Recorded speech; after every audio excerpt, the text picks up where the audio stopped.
So it looks like the chain plates are in reasonable shape. So we got the window off. Today is adventuring day! The dying on the back of a tiny scooter that I'm not in control of, that's what I'm worried about. Eyes on the road, Chief, eyes on the road. Oh, so nice! Welcome to our self-inflicted adventure. What seems like a lifetime ago, we left Australia intending to sail our way around the world. It's been a rollercoaster since then, and while the plan has changed many times, we've been laughing our way through and learnt a new lesson for every step of the way. And between us, the real adventure has only just begun.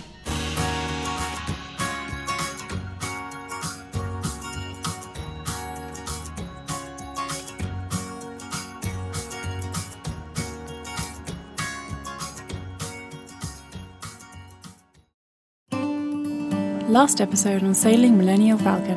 Nothing like a bowl of crunchy, chocolatey goodness while on passage. Now that we've got this forecast and a report from the front, let the doom and gloom begin. It's getting darker and cloudier and horrible.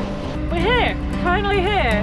So the things that broke on the journey: busted turning block, the port and starboard forward windows are leaking, forward lower chain plates are leaking, forward baby stay chain plate has developed a small leak, the hydrovane bolts, we have to torque all of them up again, we've got to fix the drain in the gas locker, and this, and lastly the webbing, some of those are really quite chafed.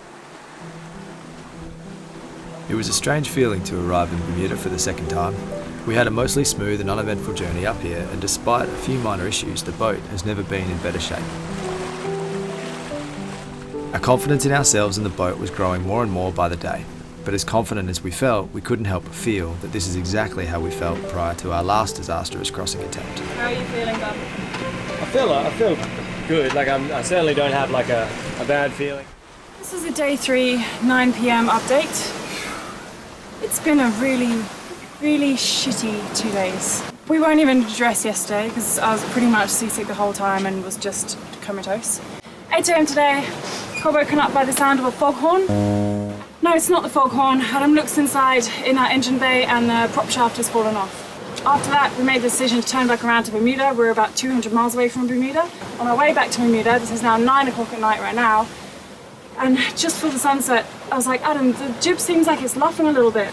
The frickin' jib halyard, the thing that hoists the jib up, has come undone, and this is just when the sun is setting. In fact, it's pretty much dark. That stupid ring, that metal ring. Up the top? Yeah, it's gone. It's just broken itself off from the top of the jib. We're on really shaky ground in terms of our faith in this boat, and I don't know if I want to have faith in it in the next week. I don't know if I can have faith in it if we try and turn everything around in the next week to go back out there again. I don't know. What's today's issue? The autopilot switched itself off with what I assume is a high voltage alarm. No volts. What's the verdict, Daz? What do they tell us? What's the great advice? If the voltage on the blue wire is 0 or unexpected, which it is, contact our technical support staff and email us at balmar@balmar.net. Sure thing, mate. 120 miles offshore. Love to. How can one boat worth this much grief? That is ridiculous. Like, we've lost sails, we've lost autopilot, we've got charge control problems. We've fucking lost the propeller shaft in 2 days. Should we try again? Yeah, try.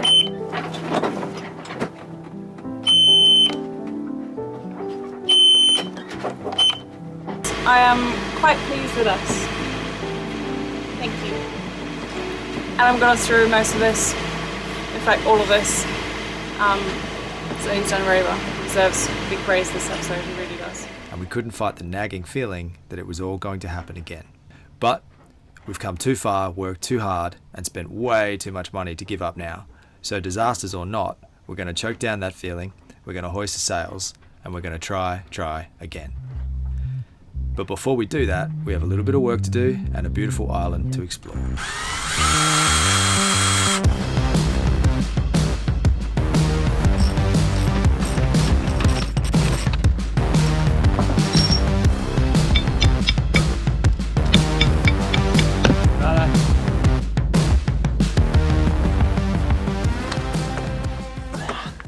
So it looks like the chain plates are in reasonable shape. We've got them both out, cleaned them up a little bit. There's the tiniest little bit of pitting to begin, sort of where the breach in the deck is, sort of where the water would have been pooling, but nothing to get wrapped around the axles about yet.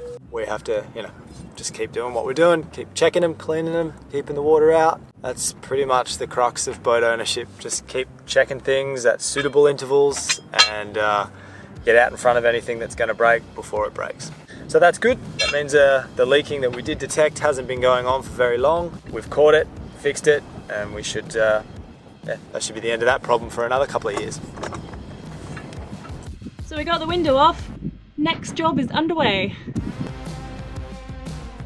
Okay, chain plate's going back in. Window has been rebedded there. We're kind of a bit pooped, so I'm not going to do too much more for today, but it's good progress today. Ooh. This is a momentous occasion. We'll turn to Adam for this this glorious event.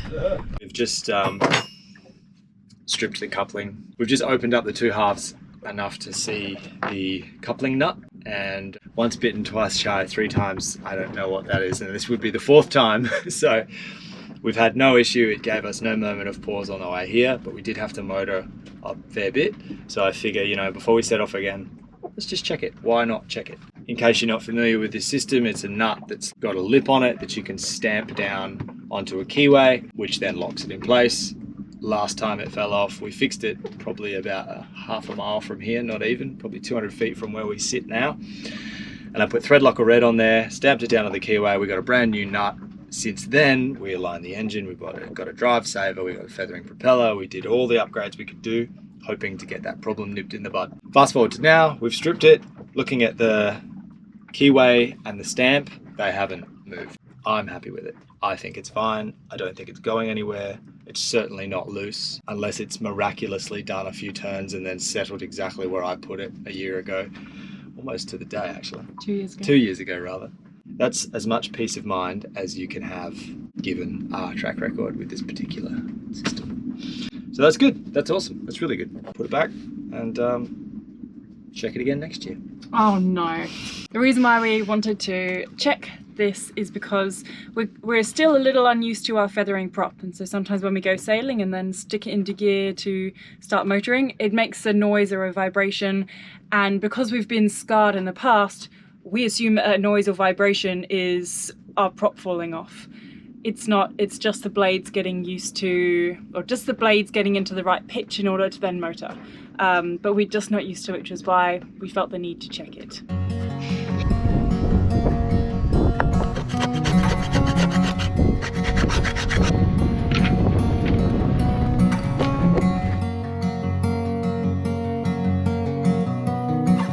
Okay, just checking the fuel.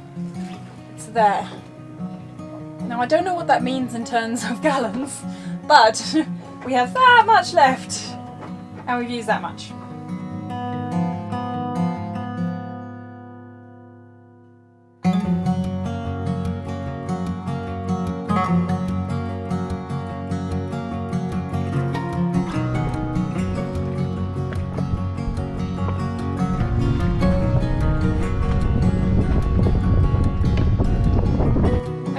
Topped up. It was about 4.5 jerry cans because one of the jerry cans was only half full, and it's like perfectly topped up now and wouldn't want to put any more in. So that's 4.5 jerry cans. We did 45 hours of motoring. We calculated it to be about half a gallon an hour. Now last time we probably topped up a little more than what we did this time, so let's say 0.6 gallons an hour we burn, which is really, really good. My That's money's awesome. on 0.8. I think we'll pessimistically say 0.8 gallons an hour, but I feel like we have a pretty efficient engine. That's not bad for me. So the story goes, we lost the turning block, as you all know, on the way here. Believe it or not a single of the 3 chandleries in Bermuda stocks turning blocks. It's like one of the biggest way stations on this side of the Atlantic to cross the ocean, and you can't get a turning block here. Ridiculous. So thankfully, our good mate John Kreshmer kindly, as he put it, loaned us for 6 or so years one of his turning blocks. So he gave us this part of the puzzle, Kiara managed to track this down at a hardware store down the road, and I managed to find a deck fitting, like a pad-eye at the local sail loft, just floating around in a pile in his back room, and he was generous enough to sell it to us for 60 bucks. So all those bits together give us a first reef back, which I'm bedding into the deck now.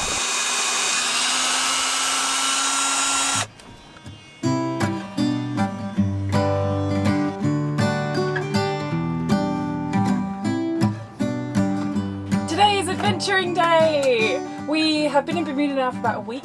We've gotten most of our chores done, so we are ready to kind of go at a moment's notice. And last time what we didn't do when we were here was actually like really properly explore. We did explore, but not with a scooter. We've decided to rent a scooter for the day, and it's going to be possibly quite dangerous because I need to drive it because Adam's driving license has run out. He obviously can't go back to Australia to renew it, so I'm the driver for the day. So you may just witness a scooter crash in Bermuda. Okay, let's go.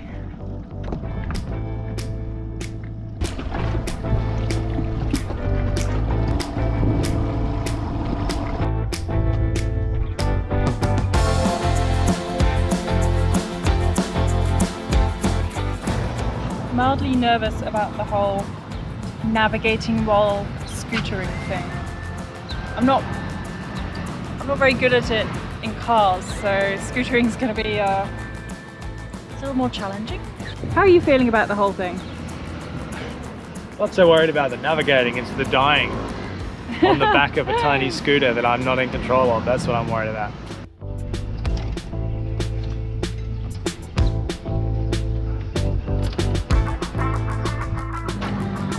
How you feeling? Very nervous, I won't lie. I think the person who's renting it to me is also very nervous. It's gonna be fun. I'm riding, bitch! I'm hanging out for dear life. And we're probably going about 2 miles an hour. Avoid potholes. Avoid sand and potholes, please. I like having skin on my knees.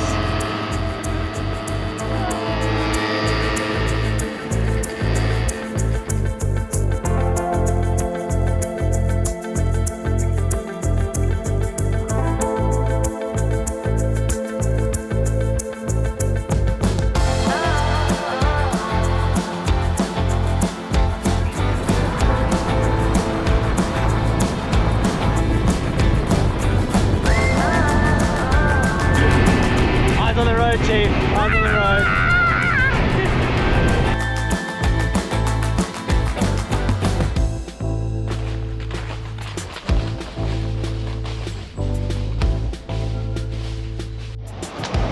Wow, this is beautiful.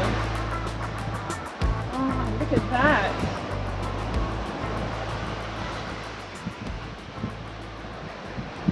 Is it my glasses or is the beach pinkish? Let's find out. Hang on, wait. Can you go down? What do you reckon, everybody? It's a pig. Do you ever get sometimes, like when you're in a place like you're so like excited and you sort of want to run, like your legs kind of want to be like, what else is around? Yeah. Definitely. Here at the beach. Oh, look at this. Oh, it's so beautiful, look! I mean, look! Wow! Oh, it's so nice!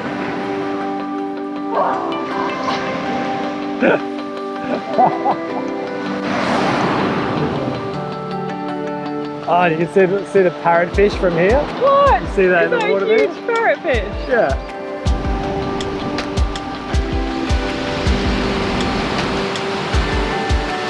That is definitely a fish. 4, 5, 6, 7, 8, 9, 10. There's got to be 15 of them there. Oh my god.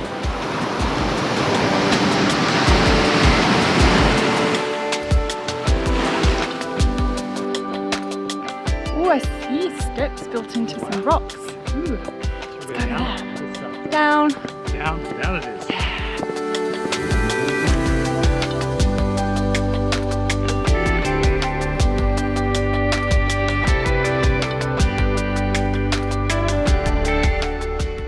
cool.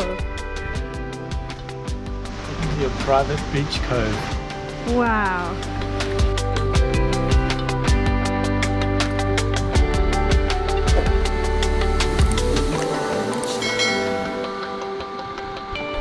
If we just spent the whole day here, I would not be unhappy. I would not feel like it's a waste of scooter time. It is so beautiful.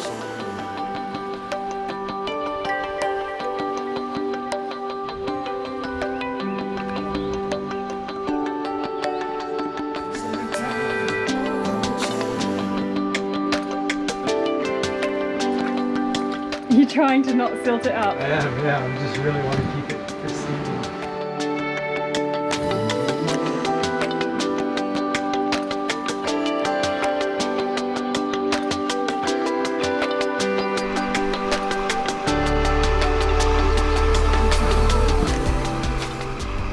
Come over. That definitely got through the whole coldness issue when you just fall into the water. It's actually not that bad. I don't know why I'm complaining.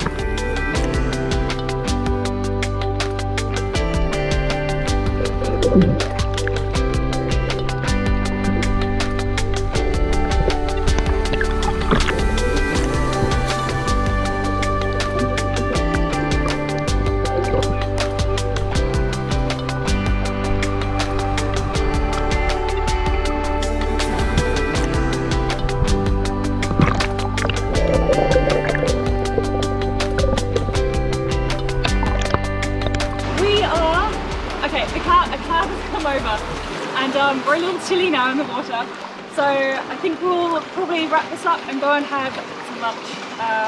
It's been really, really nice though at the beach.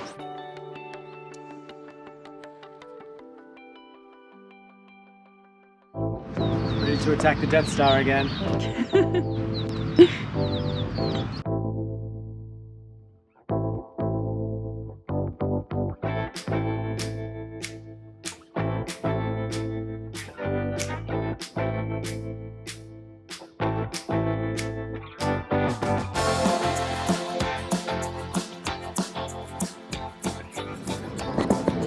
Final stop on the journey is for a cider at the Switzerland. It's apparently the oldest pub in Bermuda at something like 1934, I think it was, and it was a roadhouse before this. What's the weather forecast looking like? Well, it's not bad. It's the best looking forecast we've had for, well, since we got here. It's not a southwesterly, but it's a nice, gentle southeasterly, which allows us to run north into a band of pressure. So I don't know, it's early days, and it's not a perfect forecast, but it's the best we've had for a while.